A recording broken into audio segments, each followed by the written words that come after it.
बहुत ही ज़्यादा हैरानी होगी आपको ये जानकर कि विश्वकर्मा जी ने लंका का निर्माण भगवान शिव के लिए नहीं बल्कि किसी और के लिए किया था। वीडियो में बने रहें अंत तक और बिल्कुल भी स्किप ना करें, क्योंकि बहुत ही महत्वपूर्ण जानकारी आप मिस कर देंगे वीडियो को स्किप करके। अगर वीडियो अच्छा लगे तो वीडियो को लाइक और शेयर करना बिल्कुल ना भूलें और चैनल को सब्सक्राइब कर बेल आइकन बजाकर ऑल का ऑप्शन सेलेक्ट करें, ताकि आगे आने वाली महत्वपूर्ण वीडियो सबसे पहले आप तक पहुंचे। ये बात है बहुत ही प्राचीन सतयुग के समय की। ब्रह्मा जी के एक पुत्र हुआ करते थे, पुलस्त्य, जो कि ब्रह्मा जी के समान ही दीप्तिमान थे। पुलस्त्य जी के तेज और पराक्रम के बारे में सिर्फ इतना ही कहा जा सकता है कि वो ब्रह्मा जी के पुत्र थे। ब्रह्मा जी के पुत्र होने के कारण ही वो देवताओं के भी बहुत ही ज्यादा प्रिय थे। एक बार धार्मिक यात्रा के दौरान वो महागिरी सुमेर पर्वत पे जा पहुंचे। वहां पर वो राजऋषि तृणबिंदु के आश्रम पर रुके। वहां पर रुककर वो अपनी तपस्या और वेदों का स्वाध्याय करने लगे। वो वन इतना ज्यादा सुंदर और रमणीय था कि वहां पर गंधर्व, यक्ष, नागों के साथ साथ कुछ अप्सराएं भी आकर खेल खिलाव किया करती थी। और जिस जगह पर महर्षि पुलस्त्य अपना आश्रम बनाए हुए थे, वो जगह तो इतनी ज्यादा सुंदर थी कि वो सदैव ही सेवनीय थी।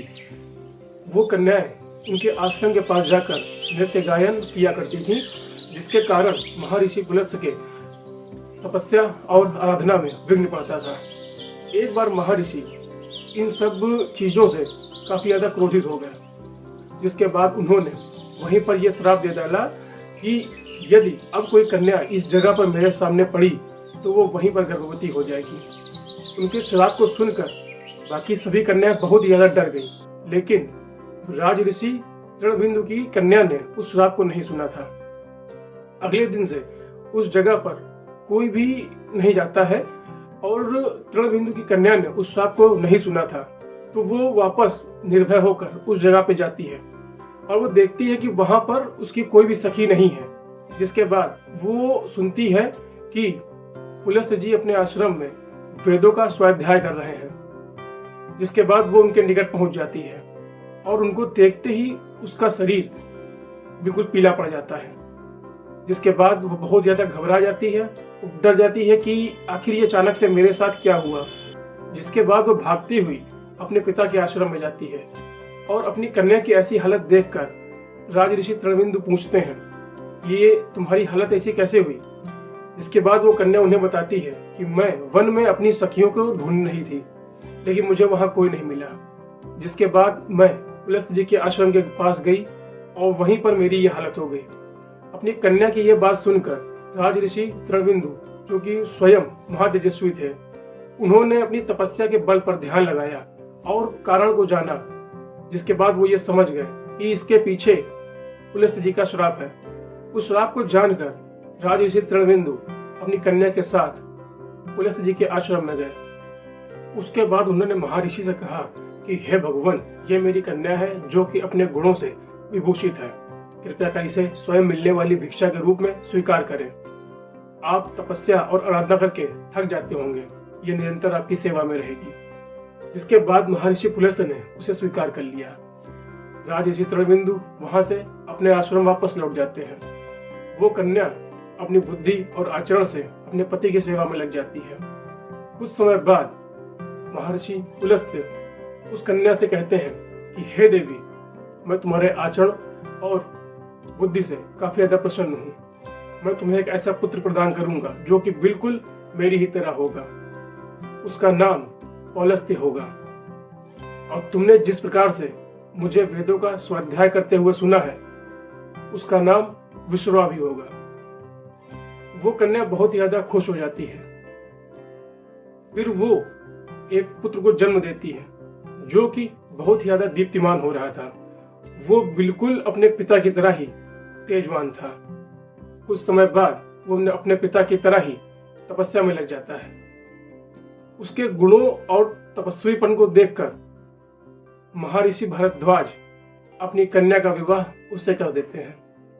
जन प्रजा की ही चिंतन करने वाली बुद्धि के द्वारा जन कल्याण के लिए उन्होंने उस कन्या के गर्भ से एक पुत्र उत्पन्न किया जो कि बहुत ही तेजस्वी था। उसके अंदर पहले से ही ब्राह्मणोचित गुण उत्पन्न थे। उस पुत्र के उत्पन्न होने से महर्षि पुलस्त्य बहुत ज्यादा प्रसन्न हुए। अन्य महर्षियों के साथ मिलकर उन्होंने उस बालक का नामकरण किया। उन्होंने अपने तपोबल के द्वारा ये देखा कि यह भविष्य में होने वाला धनाध्यक्ष है, जिसके बाद उन्होंने उसका नाम वैश्रवण रखा। वो बालक भी अपने पिता की भांति ही जब युवावस्था में आया तो निरंतर तपस्या में लग गया। वो हर एक वर्ष में नए नए तरीकों से तपस्या करता था, जिसके बाद एक दिन उसकी तपस्या से प्रसन्न होकर इंद्रदेव ब्रह्मा जी के साथ आते हैं और उससे पूछते हैं कि मैं तुमसे बहुत प्रसन्न हूं और तुम इस वरदान को पाने के काबिल हो, तुम्हें क्या वरदान चाहिए। जिसके बाद वो कहता है कि हे भगवान, आप मेरी तपस्या से प्रसन्न हुए हैं और मैं जनता की सेवा के लिए लोकपाल बनना चाहता हूं। उसकी इस बात को सुनकर ब्रह्मा जी और अन्य देवता बहुत ही खुश हुए। जिसके बाद ब्रह्मा जी कहते हैं कि तुमने बहुत ही अच्छा वर मांगा है, वैसे भी हम चौथे लोकपाल की खोज में थे। तुम्हें यह वर देकर हम सभी को बहुत ज्यादा खुशी होगी। उसको ब्रह्मा जी ने यह वर दिया कि अब तुम चौथे लोकपाल होगे और अब तुम देवतुल्य होगे। और साथ ही साथ ब्रह्मा जी ने उसको पुष्पक नामक विमान भी दिया और कहा कि यह विमान तुम स्वीकार करो और इसी विमान से तुम कहीं भी यात्रा कर सकते हो। जिसके बाद ब्रह्मा जी ने यह भी कहा कि अब तुम आज से चौथे लोकपाल नियुक्त हो और अब हम अपने धाम की ओर प्रस्थान करते हैं। जिसके बाद ब्रह्मा जी और अन्य देवता खुशी खुशी वहां से चले गए। उस वरदान को पाकर वो बालक अपने पिताजी को प्रणाम करता है और उन्हें बताता है कि हे भगवान, कि ब्रह्मा जी ने मुझे वरदान तो दे दिया, लेकिन मेरे रहने का निवास स्थान निर्धारित नहीं किया, ना ही बताया है। अब आप ही मेरे लिए कोई उचित स्थान बताएं जहां पर मेरे रहने से किसी प्राणी को कोई समस्या ना हो। जिसके बाद ऋषि विश्रवा कहते हैं कि तुम त्रिकुट पर्वत की तरफ एक नगरी है जिसका नाम है लंका, जिसका निर्माण विश्वकर्मा जी ने असुरों के लिए किया था। वो अमरावती पुरी की तरह ही बहुत ही ज्यादा सुंदर है। वो सभी शस्त्रों से सुसज्जित है, सुरक्षित है। उस जगह पर चारों तरफ से दीवारें सोने की हैं। वहां पर किसी भी प्रकार की कोई कमी नहीं है। उस जगह को विश्वकर्मा जी ने असुरों के लिए बनाया था, लेकिन भगवान नारायण के भय से सभी असुर उस जगह को छोड़कर रसातल में चले गए। जिसके बाद से वो जगह बिल्कुल सूनी पड़ी हुई है। तुम वहीं पे जाके निवास करो, वो तुम्हारे रहने के लिए बिल्कुल उपयुक्त जगह है। जिसके बाद कुबेर जी, जो कि वैश्रवण थे, वो अपने विमान में सवार होकर उस जगह की तरफ प्रस्थान कर जाते हैं। वैश्रवण के उस स्थान पर जाकर रहने से वह नगरी कुछ ही दिनों में हष्ट पुष्ट हो गई, सहस्रों नैसरतों से भर गई। ये नैसरत एक असुरों की प्रजाति होती है। वे सभी धर्मात्मा वैश्रवण के सानिध्य में हष्ट पुष्ट सुखपूर्वक रहने लगे।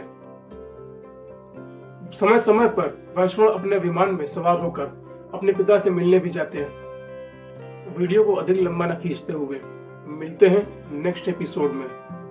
वीडियो अच्छा लगा हो तो वीडियो को लाइक शेयर करना बिल्कुल न भूलें और पहली बार चैनल पर आए हैं तो चैनल को सब्सक्राइब कर बेल आइकन पर जाकर ऑल का ऑप्शन सेलेक्ट करें ताकि आगे आने वाली वीडियो सबसे पहले आप तक पहुंचे।